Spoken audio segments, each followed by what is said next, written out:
We live in a world where certain brands feel almost, well, mythic, right? They get Yeah. woven into the cultural tapestry. Their founders sometimes treated like modern-day saviors. Yeah, you see their logos everywhere. The products are often genuinely innovative. And yet, sometimes, even when the tech is still impressive, you see the public trust just seem to, well, unravel.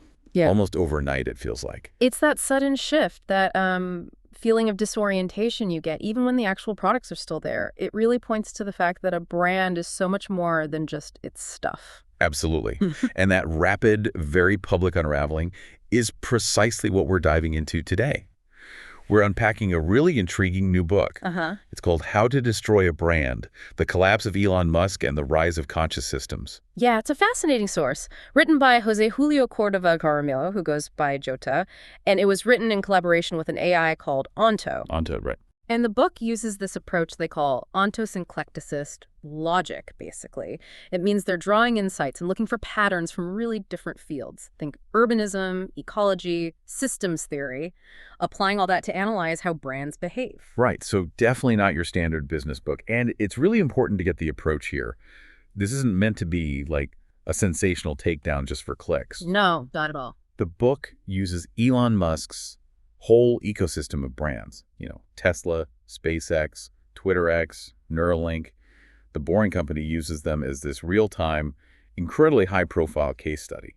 Think of it more like a structural analysis. The book sees this very public collapse not as like a personal drama, but almost as a curriculum. It's asking what happens structurally when spectacle replaces the deep underlying system. Exactly. It asks those big critical questions, like if even the most celebrated, most visible brands can fall apart so publicly, what does that tell us about the foundations they were actually built on? Yeah, what are the hidden mechanics that make a brand fail in the public mind? And what happens when a founder's personal mythology kind of overtakes their civic responsibility, or even just responsibility to their own company's structure? And crucially, the book doesn't just stay in the breakdown. It pivots. It asks, okay, how do we learn from this to build brands and companies and systems that are fundamentally more resilient, more coherent, and, as they put it, more human? So that's our mission for this deep dive. Pull out the most important nuggets from this source material. We want to understand these patterns of collapse, sure, but maybe more importantly, explore the path the book lays out towards building something much more enduring, something it calls conscious brands. Okay, let's unpack the core premise the book puts forward. It draws this really fundamental contrast. Brands built mainly on spectacle, it argues, they inevitably collapse from within. Right. While brands built on robust, adaptable systems, those are the ones that actually endure. Spectacle versus system. That feels like a really foundational split, doesn't it? It really is. And the book positions Musk's ventures not just as a collection of companies, but as these cautionary tales, almost like lessons in how not to build in the modern world. Precisely. It analyzes them as examples of things like misaligned identity, what it calls spectacle inflation, ethical corrosion, and ultimately just systemic exhaustion. Wow. It's really an analysis of how brands die. And by watching that process, the idea is we can understand what kind of structure, civilization, and the brands within it need to build to actually live and thrive long term. And a key concept the book introduces right near the start is the spectacle trap. That sounds pretty central. Oh, it absolutely is. The spectacle trap is this seductive idea, but ultimately false belief that just getting attention equals having impact, or that visibility is the same thing as integrity, that just being watched means you're automatically trusted. It's a deep illusion in our, hyper-connected world. So it's that feeling of, if everyone's talking about me, I must be doing something right, even if there's no real substance behind all the noise. Exactly that. It replaces genuine substance with these fleeting symbols. Coherence gets swapped out for chaos, clarity gets distorted, and look, it's a powerful tool for manufacturing belief, for generating excitement without necessarily needing solid evidence or, a stable foundation. Right. The book points out that Musk became a master of this early on. He framed his ambitious ventures not just as companies building products, but as these grand staged revolutions, like unfolding in real time for us all to watch. And that kind of spectacle, for a while, it can be incredibly powerful, can't it? Oh, absolutely. It generates immense hype, huge momentum.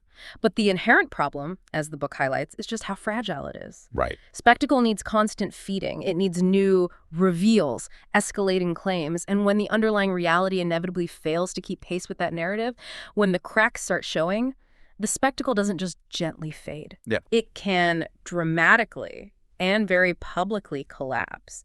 And the book stresses this isn't just about Musk, it's a pattern. It happens whenever charisma gets confused with fundamental competence, or noise with genuine innovation, or, theatricality with real systemic leadership. Okay, so how does this trap actually work in practice? The book maps out a specific cycle, almost like a disease progression, right? They call it the spectacle feedback loop. It's a pretty predictable, self-reinforcing cycle.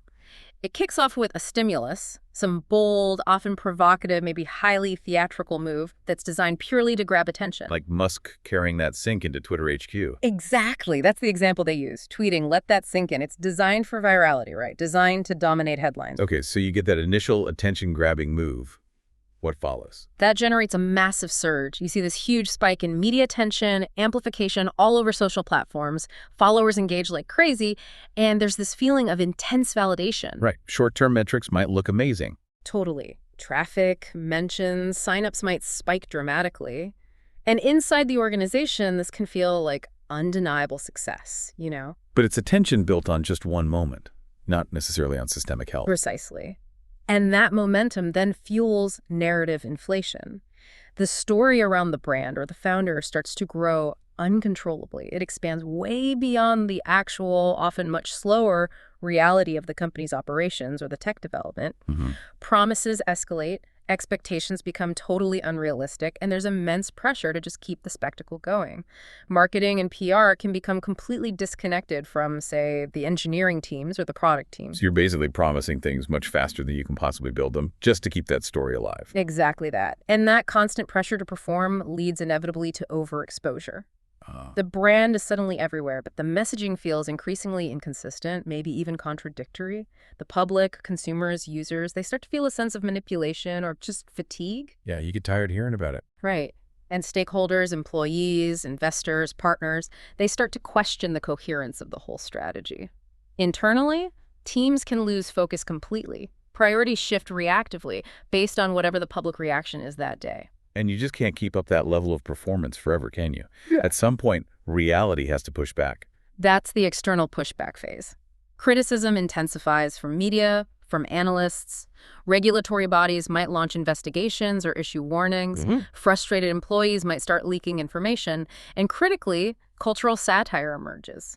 The very memes and internet culture that the brand might have leveraged earlier, they start turning against it. Like all those memes during the Twitter X acquisition saga, just picking apart every single decision. Exactly. And at this critical moment, the founder or the leadership, often caught in the trap of their own inflated narrative or maybe their ego, they face this binary choice. The book calls it denial or escalation. Instead of pausing, reflecting, starting the hard work of rebuilding systems, addressing the pushback, they often just double down. They escalate the spectacle, hoping some bigger, bolder move will somehow regain control or silence the critics. Which, of course, just throws fuel on the fire. Leading almost inevitably to collapse. The spectacle just runs out of energy. It burns itself out. Trust gets fundamentally broken with the public, with employees, with investors. Yeah. Investors pull back. Customers stop buying or using the service. Talented employees leave in droves. The media narrative shifts from amplifying to just relentlessly critiquing. Revenue falls. And the brand's story just loses all its resonance and power. It becomes a cautionary tale itself. That cycle sounds not only exhausting, but incredibly costly. The book really emphasizes that spectacle has this significant, often invisible cost. It really does. I mean, beyond the obvious financial toll, which we've all seen, right? Plummeting valuations, falling stock prices, advertisers fleeing, mounting lawsuits. Yeah. The cost is also deeply psychological and, as the book puts it, epistemological. Epistemological. What does that mean in this context? Like how you know things? Exactly. It's a collapse in how you understand reality itself within the organization. You stop listening to genuine feedback. You start confusing the spotlight of attention with actual sustainable success. Oh. You mistake the meme for the real message. You become blind to the severe dysfunction that's unfolding within your own systems because you're solely focused on that external performance. The spectacle trap makes you lose the essential ability to learn from reality and, self-correct. Wow, so it actually cripples the brand's ability to even see its own problems. Precisely. And psychologically, for the founder, it creates this addictive illusion of clarity and control, right? It feeds the ego, maybe builds a base of unquestioning worshipers, but internally, it utterly corrodes focus. Teams don't know what their actual priorities are because they change based on public reaction. Talented people who need stability and purpose. They leave because they can't build anything meaningful in that constant performance environment. The organization becomes more like a stage than a functional living system. So, if brands built on spectacle collapse, what does the book argue does endure? And it keeps coming back to that core contrast. Spectacle versus system. That's the crucial pivot point, where spectacle demands constant energy and input just to stay alive. A well-designed system actually channels and utilizes energy efficiently. Spectacle inflates claims and expectations unsustainably. A system sustains and stabilizes growth. Spectacles is always seeking that dramatic climax. A system is built for ongoing coherence and adaptation. The book argues that Musk's brands, despite having genuinely innovative products, were fundamentally structured to sort of explode based on audience sentiment and personal charisma, not to mature and adapt through robust internal systems and feedback loops. And the opposite, what the book calls the conscious brand. It starts differently from the get-go. Fundamentally differently. Conscious brands, according to the book, begin with what it calls an ethical architecture. They embed vision, values, and trust deep into the culture, into the product design, into the governance structure itself. It's the structure that sustains a brand over the long term, far more than any amount of personal charisma ever could. Building on that idea of spectacle needing a central, larger-than-life figure, the book identifies a related, maybe even deeper issue it calls the Messiah complex. Yes. This is a pattern that's really deeply ingrained in modern culture, isn't it? Where we look to founders or these charismatic figures almost as saviors. Their every tweet or pronouncement gets treated like scripture, and this creates this dangerous societal logic.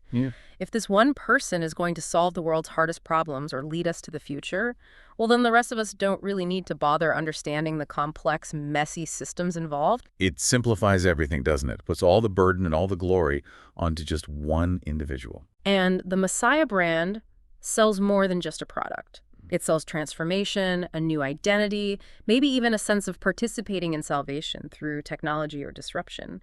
But the track is, if the founder is the brand, if they become inseparable in the public mind, then any critique of their actions or decisions feels like questioning the core identity. It feels like heresy. And the book uses Elon Musk's public arc as maybe the most prominent contemporary example of this whole phenomenon. Absolutely. I mean, he was widely framed as the chosen one, wasn't he? Compared to historical figures like Henry Ford or Steve Jobs, sometimes described in almost religious terms. Yeah, I remember that. Even his very human flaws were often kind of absorbed into this messianic myth, rationalized away because he was seen as, too important to fail. That myth provided a protective bubble for a really long time. But that bubble couldn't hold the growing contradictions, could it? Like advocating for absolute free speech while at the same time banning accounts that criticize him personally? Exactly. The myth just fractured under the weight of reality. And this Messiah branding is inherently anti-feedback, which ties right back to that epistemological collapse we talked about earlier. How so? Well, sermons are delivered from on high, right? They aren't debated or evolved based on input. Feedback, whether from inside or outside the company, is often dismissed as just noise or dissent or even betrayal because it threatens the founder's perceived omniscience. The book points out how this dynamic can literally hollow out organizations. It cites examples across Musk's companies where talented employees reportedly left precisely because genuine feedback or disagreement had just become impossible. That creates an incredibly fragile internal environment, doesn't it? It really does. And the book maps a specific collapse pattern just for these Messiah brands. It's distinct from, but definitely related to, the spectacle loop. Okay. It starts with a centralized vision where one person holds all the answers. This quickly leads to the erasure of internal dissent because any disagreement gets pathologized as disloyalty to the vision. Which then enables the narrative inflation we talked about before. Right. The claims grow totally unchecked by internal reality checks. Then comes external contradiction, as the world outside starts to see the disconnect between the story and the reality. This causes internal schism, where valuable people and teams leave or just become totally disengaged. And finally, the inevitable narrative collapse, where the public myth breaks, often really suddenly and dramatically. Wow. The book argues this specific pattern played out with, frankly, alarming speed at Twitter X right after Musk's acquisition. It's a tragic pattern, really, watching that myth unravel. But the book also points out something interesting about one of the ways the public reacts when a brand loses its coherence: mockery as a cultural immune response. Yeah, this is a really insightful section, I thought. The book argues that mockery isn't just random negativity or, internet trolling. It's actually a deep cultural signal. It's a form of feedback that the collective consciousness uses to reject a story that no longer aligns with reality, that lacks internal coherence. So when the figure who isn't maybe celebrated as a meme lord becomes the primary meme target. Precisely that. Musk understood and leveraged internet culture very effectively early on. But as his actions became less predictable, less aligned with those positive narratives, the chaotic Twitter X takeover, the delays and issues with Cybertruck, the ethical questions around Neuralink, that same culture turned its satirical gaze right back onto him and his brands. And the book describes this as its own kind of feedback loop, too, the satire feedback loop. Yes. A grand claim is made publicly. Reality inevitably underdelivers relative to the hype. Right. The public responds with pointed jokes, memes, satire. The founder or the brand then reacts defensively, often doubling down or attacking the critics. Which just makes them look worse. Exactly. It fuels the mockery, makes the target seem thinner-skinned or more absurd. The media amplifies the ridicule, and eventually the original grand narrative just buckles and collapses under the weight of its own visible absurdity. It sounds like collapse is often sort of previewed through comedy before it becomes truly tragic. The book suggests that's a pretty common trajectory. A movement from maybe initial awe to irony and knowing smiles, then to open mockery, and finally, often, just to simple indifference. Satire performs this crucial function by making the carefully constructed myth visible as a myth. It strips away the performance. And for anyone listening who's building or managing a brand, this mockery is actually valuable data then. Absolutely vital data. Mockery is a signal that your brand's story is out of sync with the perceived reality. The book suggests that if your brand cannot withstand satire or mockery, it's likely built on performance and illusion, not on resilient structure and authenticity. It relies on the audience suspending disbelief way too completely. This pattern of unraveling, it isn't limited to just one country or culture, is it? The book broadens the scope significantly to show what it calls global rejection in Chapter 5. That's right. It dedicates a whole chapter to showing that when a brand, especially one with global ambitions, loses that alignment ethically, systemically, in its connection to reality, it starts to become unexportable. The collapse isn't just local backlash. It becomes this global unraveling of perceived relevance and trustworthiness. What are some of the examples the book gives of this global shift? Well, in Europe, for instance, Musk and Tesla transitioned from being seen primarily as innovation partners, especially with the Gigafactory near Berlin and in climate discussions. Yeah, I remember the initial excitement. Right. To being viewed increasingly as regulatory adversaries. His erratic behavior and his free speech absolutism just didn't align well with European standards, especially concerning the EU's Digital Services Act. And China. That was so crucial for Tesla's growth early on. China started as this key strategic ally, particularly with the incredible speed of the Shanghai Gigafactory build. But it's evolved into more of a strategic risk now. There are investigations into data security, concerns about unpredictability, and maybe most importantly, the rapid rise of really formidable domestic EV competitors like BYD. Right. China is, in many ways, kind of moving on, replacing Musk's brands with its own. They're becoming redundant rather than essential there. What about places like Australia and Canada? Similar issues. The book highlights more of a cultural mismatch there and increasing political resistance. Musk's very public persona, which can sometimes be perceived as lacking humility or maybe a sense of civic responsibility, it clashed with local sensibilities. Plus, there's been heightened scrutiny of specific issues like autopilot failures and ongoing concerns about content integrity on Twitter X, all leading to this growing distance between his brands and the political and cultural mainstream in those places. And further afield, places like Latin America and Africa. There's a theme of disillusionment described in the book. Initial promises of inclusive, transformative technology didn't always materialize consistently. Attention seemed to shift, with the focus perceived more on, say, extractive interests like securing lithium supplies. The feeling described is that the brands were seen as more opportunistic rather than genuinely invested in the long-term development or well-being of those regions. What about India? That's a massive market he's talked about entering for years, but still hasn't really. The book actually labels India the unentered giant. Despite all the repeated promises, entry just hasn't happened. The perception in India, the book suggests, was that Musk wanted to take, not give, basically seeking market access without firm commitments like local manufacturing or significant investment beyond just sales. And local competitors filled the gap. Exactly. Domestic competition filled that vacuum, making his potential entry less impactful now anyway. His brand became less relevant there through this pattern of promising without actually delivering locally. And even big international bodies like the UN seem to have had a pretty contentious relationship. Yeah, there have been significant disputes. Musk's public mockery of the World Food Program, for example, really solidified a perception among global civil society and international institutions of him being a disruptor who kind of avoids accountability. Right. And this raised broader concerns about things like environmental standards, labor practices, and human rights issues across his different ventures. It really underscores how interconnected all these systems are, doesn't it? A failure in one area, like ethics or just basic coherence, can trigger rejection across the globe, which leads us directly to the ethical erosion spiral the book describes in Chapter 6. Right. And the book argues that these ethical failures in these really high-profile brands, they aren't just isolated incidents or simple PR crises you can manage away. Right. No, they're often predictable patterns of erosion that spiral downwards, just eating away at the brand's foundation over time. And it starts, as we kind of touched on earlier, with promises just becoming performances.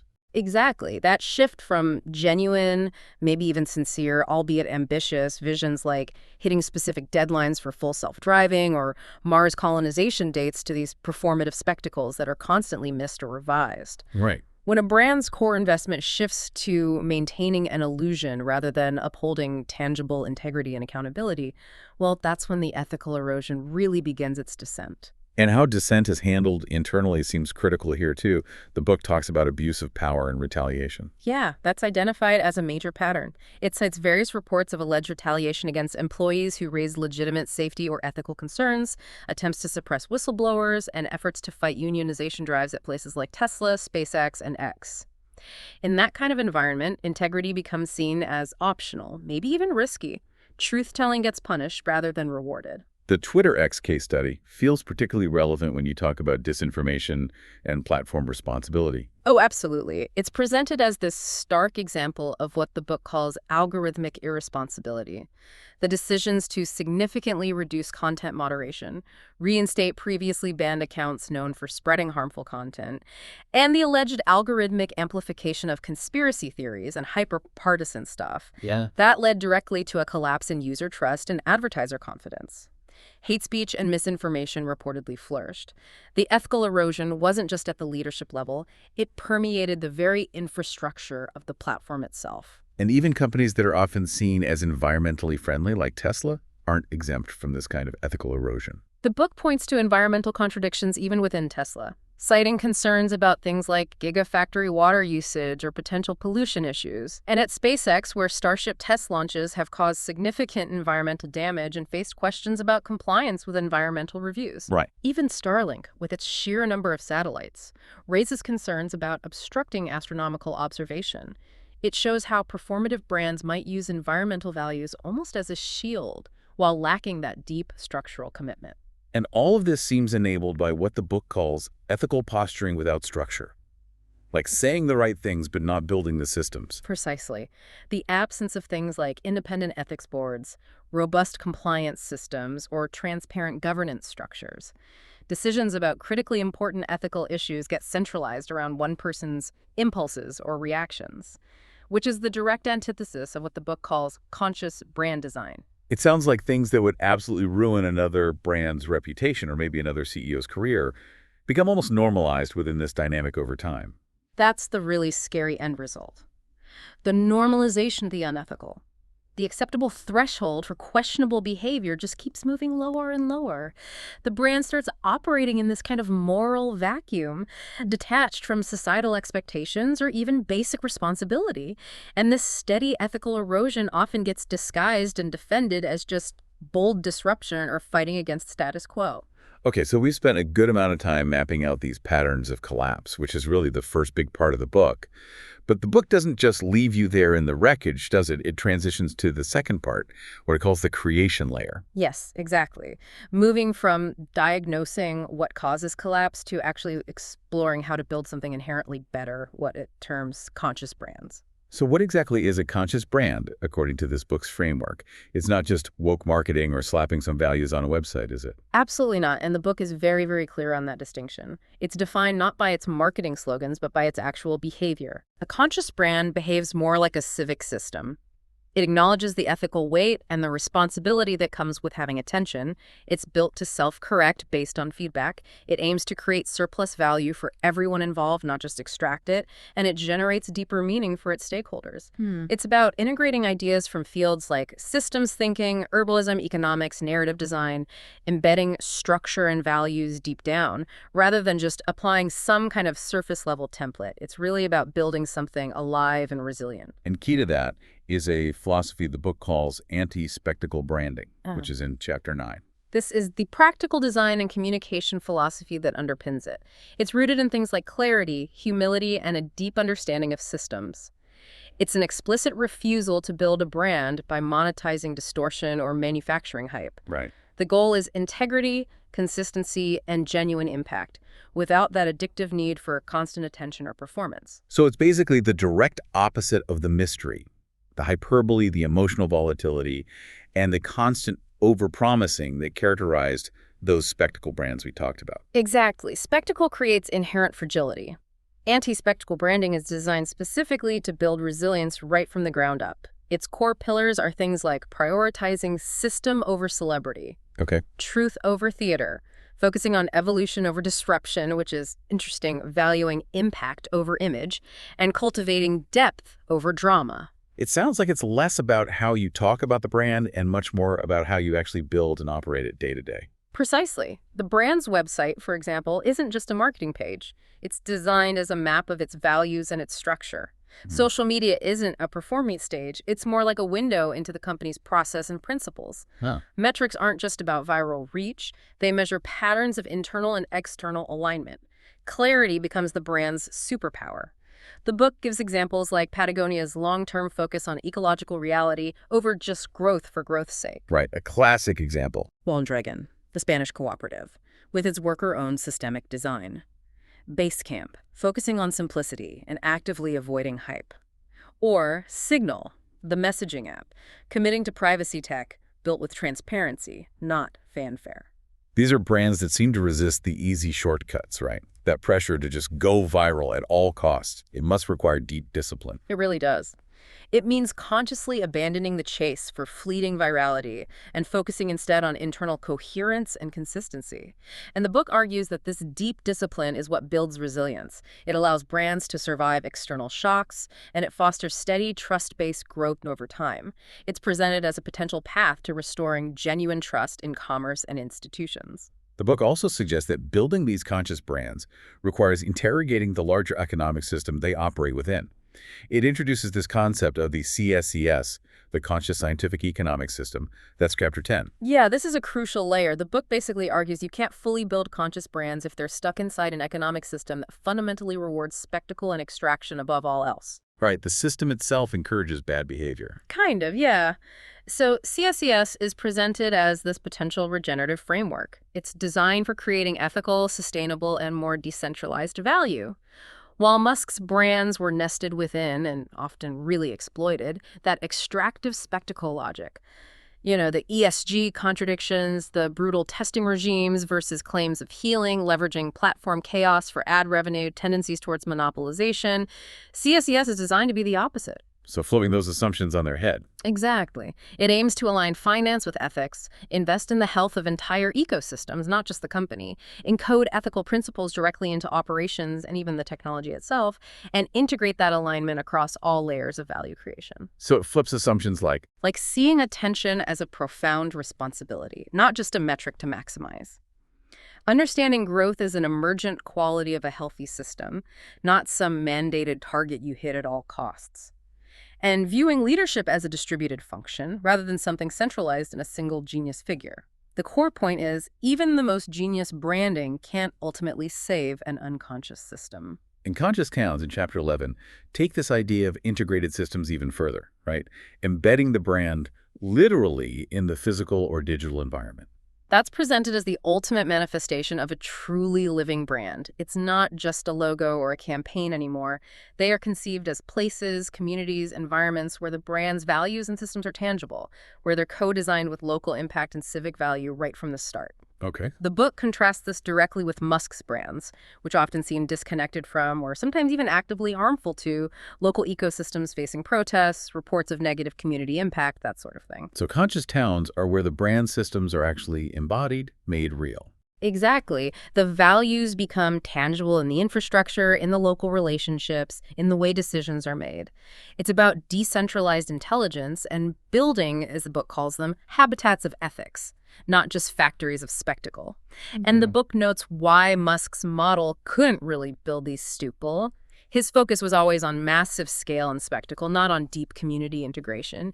He famously spoke of colonizing Mars before he truly landed or grounded his brands responsibly here on Earth. That's a powerful image, the failure to land.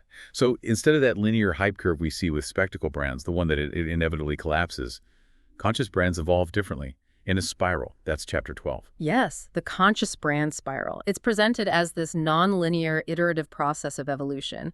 It happens through continuous feedback, recalibration, and deepening alignment over time. It's the structural alternative to the inherent instability and inconsistency of the spectacle hype curve.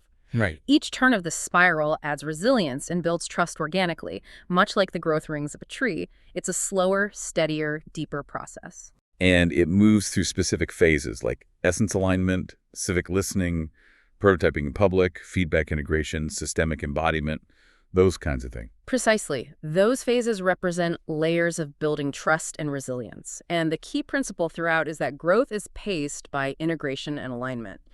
You don't try to scale something until it has stabilized internally. You don't launch something out into the world without deeply listening first. You don't perform values that haven't been truly embodied within the system. This process, the book argues, generates exponential trust, not just that ephemeral adrenaline rush of hype. And to make all this practical, the book offers something called the Conscious Creation Protocol in Chapter 13. That sounds like the how-to. It is. This is presented as the actionable architecture, the structural antidote to those patterns of collapse we spent the first half discussing. It's called a protocol, specifically to imply rhythm, ongoing cycles, and built-in governance, not just a static blueprint you follow once. The book lays out a 9-step protocol that provides concrete steps, and each step directly contrasts with the collapse patterns we identified earlier. Can you give us a few examples of steps that really highlight that contrast with the spectacle model? Sure. Well, for instance, instead of building everything around a central messiah figure, a core step is to declare purpose beyond persona. Okay, makes sense. Instead of operating in that moral vacuum we discussed, you encode ethical constraints directly into your systems, your code, your processes. Instead of chasing viral traction first and figuring out the rest later, you build trust before traction. Right. Instead of fearing or dismissing feedback, you actively systematize feedback loops. And instead of just talking about values on a poster, you operationalize values, embedding them into daily workflows, hiring, promotions, everything. It's fundamentally about shifting your whole mindset from being a performer on a stage to being a steward of a living system. And it culminates in this idea of a conscious creator's contract, like principles for the builder. Yes, exactly. A set of commitments for anyone trying to build this way. A commitment not to design illusions you know you can't sustain, not to center your own persona at the expense of collective growth. to embody your values rather than just proclaim them, to build trust systems before you chase user bases, to actively welcome and integrate feedback even when it's difficult, to pace growth with genuine care, and ultimately to steward something that is designed to be more stable and resilient than yourself, something that can actually outlive you. Wow. That is a really comprehensive framework, isn't it? Moving all the way from diagnosing these deep issues with the spectacle model to outlining a completely different way of building. Let's try and pull this together, this deep dive into how to destroy a brand. Really paints a clear picture, I think, not just of one person's very public journey, but of a fundamental model of brand building that seems to be breaking. It really shows that the public struggles and, frankly, the collapses of brands like Twitter X under its current ownership, they aren't just isolated personal failures. They reveal a broken model, a model inherent in spectacle-led, personality-driven empire building. It feels like the model itself reached its limits. And the book, I think, quite powerfully frames this collapse not just as an ending, but almost as a gift, like a curriculum delivered in real time, but only if we're willing to actually learn from it. Absolutely. The highly visible failures of these really high-profile ventures offer invaluable, though often painful, lessons for everyone. Tesla's journey teaches us that, superficial greenwashing just isn't enough. Environmental and labor ethics need to be structurally embedded, not just marketed. Right. Twitter X shows us an undeniable detail that platforms need robust ethical scaffolding and accountable governance to avoid devolving into these chaos engines fueled by disinformation.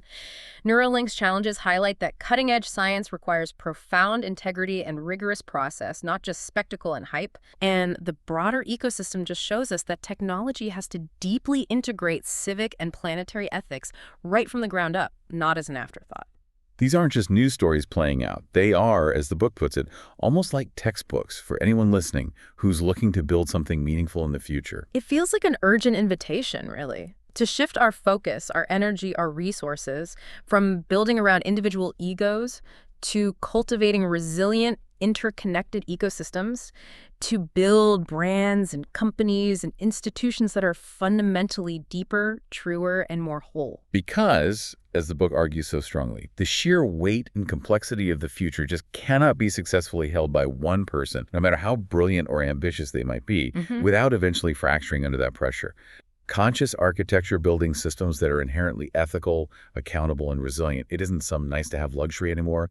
It's becoming an absolute necessity for survival, for enduring. It's time, perhaps, to stop asking that old question, how can we make this go viral, and maybe start asking, what can we steward that will truly outlive us?